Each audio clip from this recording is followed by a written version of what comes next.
बिस्मिल्लाहिर्रहमानिर्रहीम। Fourth year class अपना आज का लेक्चर शुरू करते हैं।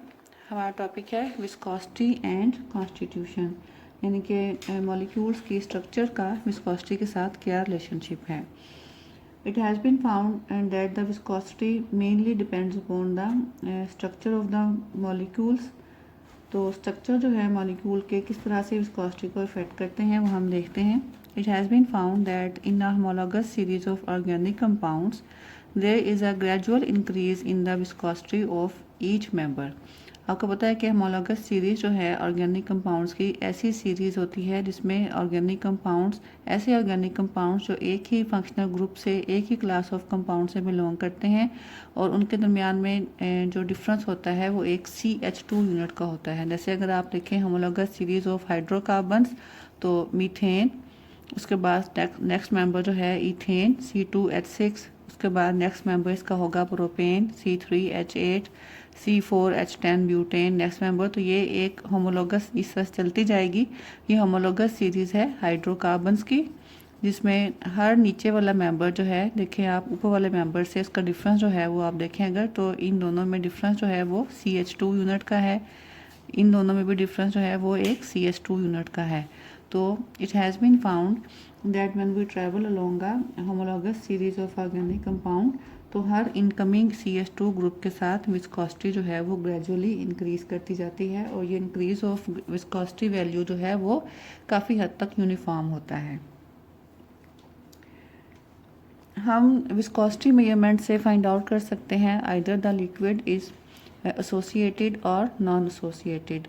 एसोसिएटेड और नॉन एसोसिएटेड लिक्विड्स जो हैं ये उनकी कुछ लिक्विड्स की थर्मोडायनामिक प्रॉपर्टीज़ की बेस पे हम उनको एसोसिएटेड और नॉन एसोसिएटेड में डिवाइड कर सकते हैं। आमतौर पे लिखा गया है that the associated liquids they contain stable groups of molecules और कम्प्लेक्सेस।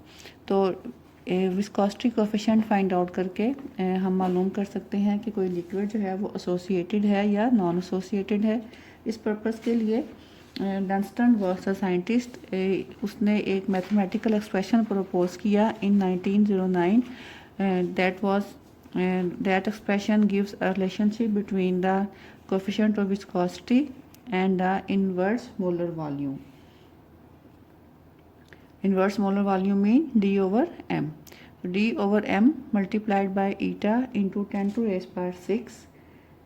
ये यूनिट्स जो हैं इसमें हम यूज़ करेंगे CGS सिस्टम के। CGS सिस्टम में जब हम लेंथ को मेजर करते हैं सेंटीमीटर से और मैस को मेजर करते हैं ग्राम से और टाइम को मेजर करते हैं सेकंड से, तो इसको हम बोलते हैं CGS सिस्टम। तो CGS सिस्टम में अगर आप यूनिट्स को मेजर करें और ये पूरा एक्सप्रेशन जो है D/m into eta into 10 to raise power 6 if it becomes equal to 40 to 60, अगर ये वैल्यू जो है 40 से 60 के दरमियान आती है तो ये शो करता है कि लिक्विड जो है वो नॉन एसोसिएटेड है। जबकि एसोसिएटेड लिक्विड्स के लिए यही वाला एक्सप्रेशन जब आप काउंट करेंगे तो it becomes far more than 40 to 60।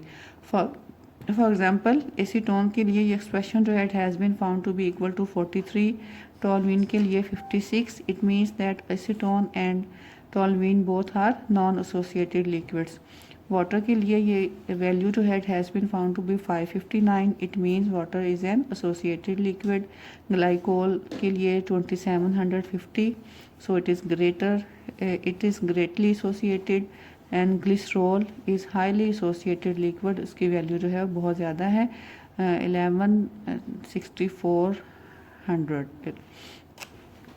ठीक है, तो ये वैल्यू जो है यहाँ से हम गेस कर सकते हैं कि कोई लिक्विड जो है वो एसोसिएटेड है या नॉन एसोसिएटेड।